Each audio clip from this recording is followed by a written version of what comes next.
pull, our freedom takes on a whole new dimension. Like any natural force, gravity pull can work with us or against us. The gravity pull of some of our habits may currently be keeping us from going where we want to go. But it is also gravity pull that keeps our world together, that keeps the planets in their orbits and our universe in order. It is a powerful force, and if we use it effectively, we can use the gravity pull of habit to create the cohesiveness and order necessary to establish effectiveness in our lives. Habits defined. For our purposes, we will define a habit as the intersection of knowledge, skill, and desire. Knowledge is the theoretical paradigm, the what to do and the why. Skill is the how to do. And desire is the motivation, the want to do.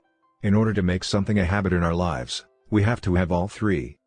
I may be ineffective in my interactions with my work associates, my spouse, or my children because I constantly tell them what I think, but I never really listen to them. Unless I search out correct principles of human interaction, I may not even know I need to listen. Even if I do know that in order to interact effectively with others I really need to listen to them, I may not have the skill. I may not know how to really listen deeply to another human being. But knowing I need to listen and knowing how to listen is not enough. Unless I want to listen, unless I have the desire, it won't be a habit in my life. Creating a habit requires work in all three dimensions. The being/seeing change is an upward process, being changing seeing, which in turn changes being, and so forth, as we move in an upward spiral of growth.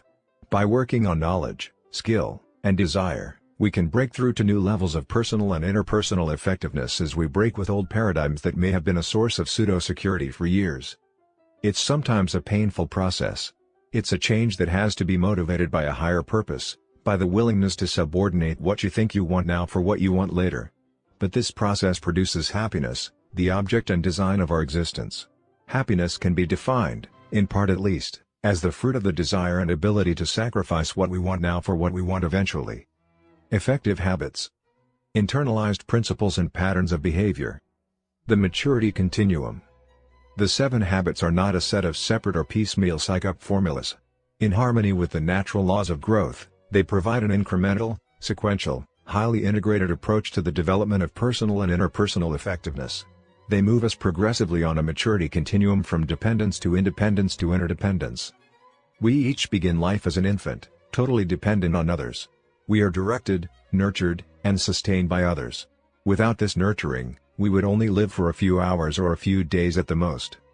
Then gradually, over the ensuing months and years, we become more and more independent, physically, mentally, emotionally, and financially, until eventually we can essentially take care of ourselves, becoming inner-directed and self-reliant.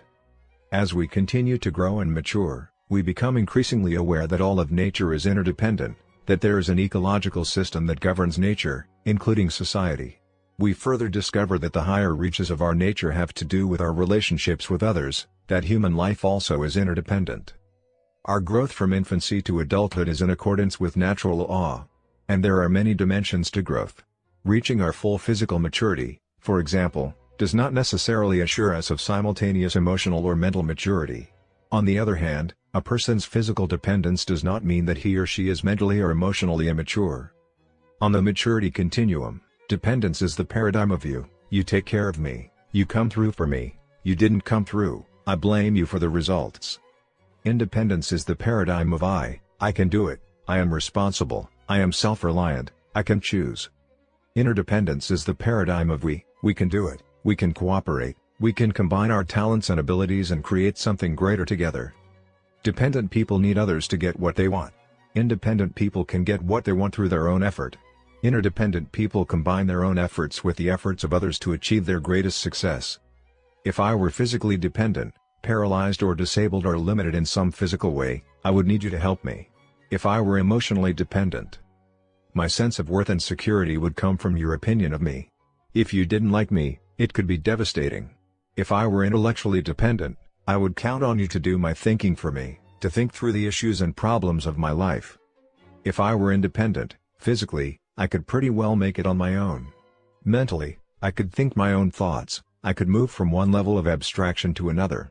I could think creatively and analytically and organize and express my thoughts in understandable ways. Emotionally, I would be validated from within. I would be inner-directed. My sense of worth would not be a function of being liked or treated well. It's easy to see that independence is much more mature than dependence. Independence is a major achievement in and of itself. But independence is not supreme. Nevertheless, the current social paradigm enthrones independence. It is the avowed goal of many individuals and social movements. Most of the self-improvement material puts independence on a pedestal, as though communication, teamwork, and cooperation were lesser values. But much of our current emphasis on independence is a reaction to dependence, to having others control us, define us, use us, and manipulate us. The little understood concept of interdependence appears to many to smack of dependence, and therefore, we find people, often for selfish reasons, leaving their marriages, abandoning their children, and forsaking all kinds of social responsibility, all in the name of independence. The kind of reaction that results in people throwing off their shackles, becoming liberated, asserting themselves, and doing their own thing often reveals more fundamental dependencies that cannot be run away from because they are internal rather than external, dependencies such as letting the weaknesses of other people ruin our emotional lives or feeling victimized by people and events out of our control. Of course, we may need to change our circumstances. But the dependence problem is a personal maturity issue that has little to do with circumstances. Even with better circumstances, immaturity and dependence often persist. True independence of character empowers us to act rather than be acted upon. It frees us from our dependence on circumstances and other people and is a worthy, liberating goal. But it is not the ultimate goal in effective living. Independent thinking alone is not suited to interdependent reality. Independent people who do not have the maturity to think and act interdependently may be good individual producers, but they won't be good leaders or team players. They're not coming from the paradigm of interdependence necessary to succeed in marriage, family, or organizational reality. Life is, by nature, highly interdependent. To try to achieve maximum effectiveness through independence is like trying to play tennis with a golf club. The tool is not suited to the reality. Interdependence is a far more mature, more advanced concept. If I am physically interdependent, I am self-reliant and capable, but I also realize that you and I working together can accomplish far more than, even at my best, I could accomplish alone. If I am emotionally interdependent, I derive a great sense of worth within myself, but I also recognize the need for love, for giving, and for receiving love from others. If I am intellectually interdependent, I realize that I need the best thinking of other people to join with my own. As an interdependent person, I have the opportunity to share myself deeply, meaningfully, with others, and I have access to the vast resources and potential of other human beings. Interdependence is a choice only independent people can make. Dependent people cannot choose to become interdependent. They don't have the character to do it, they don't own enough of themselves. That's why habits 1, 2, and 3 in the following chapters deal with self-mastery. They move a person from dependence to independence. They are the private victories, the essence of character growth. Private victories precede public victories. You can't invert that process any more than you can harvest a crop before you plant it. It's inside out. As you become truly independent, you have the foundation for effective interdependence.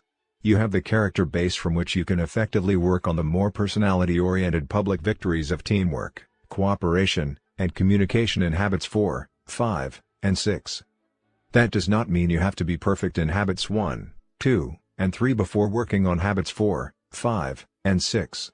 Understanding the sequence will help you manage your growth more effectively, but I'm not suggesting that you put yourself in isolation for several years until you fully develop habits 1, 2, and 3. As part of an interdependent world, you have to relate to that world every day. But the acute problems of that world can easily obscure the chronic character causes.